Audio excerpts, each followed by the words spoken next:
Когда и как с вами стали бороться?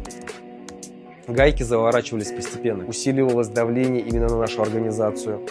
На нас заводили уголовные дела, нас штрафовали постоянно, задерживали, арестовывали, дискредитировали, там какие-то статьи выходили про нас, там какие-то там видео какие-то выходили.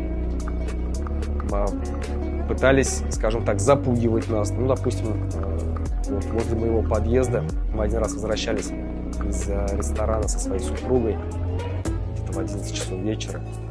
И заходя в подъезд, жена такая удивлена: посмотри, говорит.